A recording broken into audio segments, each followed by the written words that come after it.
Hey. Warning, there is a small booger in my nose for the vast majority of this video. I didn't notice until I was editing, and thought it necessary to point it out. Please proceed with caution, and point and laugh accordingly. I'd like to ask you to do something for me. Okay. And could you actually do it, please? I will. Okay, great. It's gonna sound pretty corny. I'd like to ask you to take a nice, slow, deep, relaxed breath in. And when you get to the top of that breath, just send in a little bit more. And then hold that for a sec, and then start to just let it out nice and slow and relaxed all the way to the bottom. And when you get to the bottom of that breath, just send out a tiny little bit more. Then rinse and repeat. I'd like you to do that a few times throughout this video if you can. And speaking of this video, I've hidden this picture of a goat somewhere in it. See if you can find it. And also, this video may be a little bit different from my usual stuff. I was recently away on a family vacation, and as such, I didn't have access to my usual equipment, and I have been left with less time than I normally would to prepare a video, so I decided to make this one pretty different overall. Very simple, very easy to edit. And the main thing that I want to focus on in this video is my hair. No, I'm kidding. The main thing I want to focus on this video is providing my simplest piece of advice that I would give to anyone.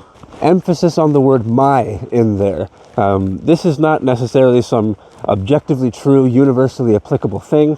This is advice that is purely based off of my opinion and personal experience. And side note, I'm actually not very good at following this advice myself, and I'm selfishly hoping that by making a video about it, I'll start to feel a bit more connected to it and stay more on track with it overall. So, what is the advice? You've actually already kind of seen it by this point in the video. The advice is aim to get as much as you can out of each breath that you take.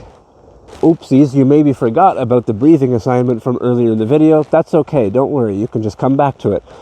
Take a nice deep relaxed breath in, top it up, hold it for a second, and then let it all the way down to empty, and then send a bit more out at the end.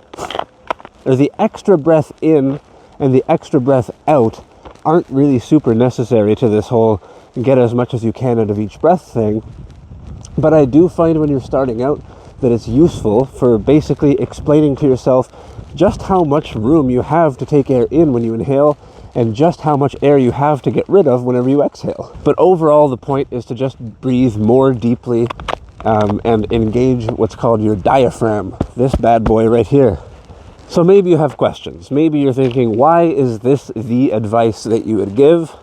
Or maybe another question would be, why do we breathe at all? Well, that second one is pretty easy to answer. It's actually very hard not to breathe. Your body just simply won't let you go very long without breathing, even if you're not thinking about it.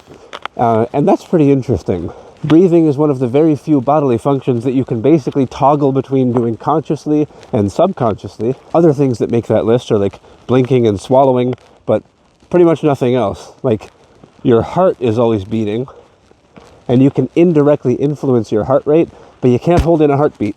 That sucker just keeps going until you clock out permanently. But with breathing, this ability to switch between automatic and manual breathing mode is exactly what puts it at the very center of mindfulness meditation practices, which in themselves are so beneficial that I would like to do an entire video just on them someday, but it's not the focus of this video. But interestingly, this advice of aiming to get as much as you can out of each breath and breathing deeply on purpose, that alone puts you most of the way into that mindful breathing meditation mode anyway. So you'll get that benefit out of it, even if we're not going to talk about it in this video. But what I wanted to talk about were 3 other benefits of deep breathing, 2 of which I have personally experienced and 1 of which I just kind of know about, even though I can't directly feel it. The first point is confident posture.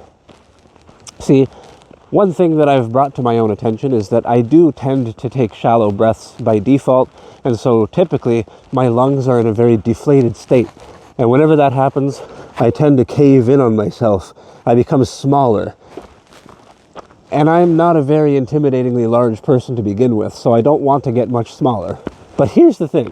When I take a deep breath, whoa, this ice is gonna kill me. When I take a deep breath, I notice that I straighten up and I take up more room. And then this becomes a body language thing entirely. which I find fascinating, and body language isn't something that I would have originally associated with breathing, but it's in there. See, body language is a two-way street, and when it comes to confidence, when you feel confident, you naturally adopt a more confident posture that projects that to other people, but also it works the other way. If instead you just start with the confident posture, the feeling will actually follow. Oh my God. Okay. If I walk on the side of the path, that's less likely to kill me. And so as I have actively tried to focus on breathing a bit more deeply throughout my days, what I notice is that on even just the first deep breath in, as I fill up, I straighten up, I take up more room, I almost immediately notice myself feeling more relaxed and capable as a person overall. And the weird thing is, I'm just tricking myself into feeling that way, but it works. Point number 2, less pain and tension.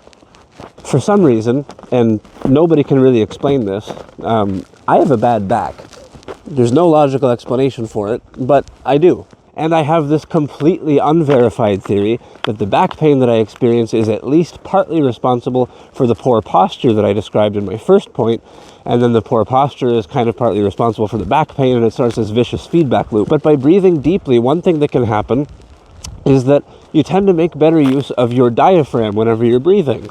And that takes pressure off of the chest muscles that would otherwise be engaged in taking your breath. And so by engaging the diaphragm in what is called diaphragmatic breathing, or maybe you've heard belly breathing, eases tension in the chest muscles and kind of reduces pain in the whole area. Something else that's kind of interesting about this is that the brain doesn't do a super good job of distinguishing between physical tension and mental tension. So if you're able to release some physical tension in your body anywhere, it may actually help you to feel less mentally tense as well, feeling more relaxed overall. Point number 3, better atmospheric trade deal.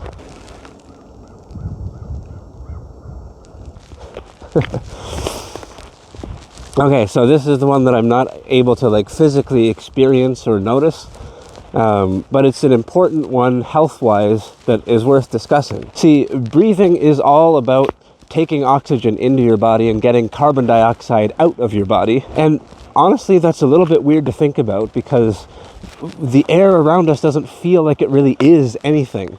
But it is. It's this fluid that's flowing all around us, and we're kind of submerged at the bottom of it. And we're under a lot of atmospheric pressure.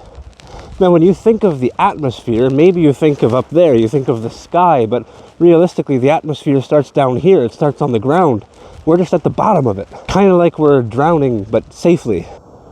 Well, no, that's an uncomfortable thought. But okay, back on track.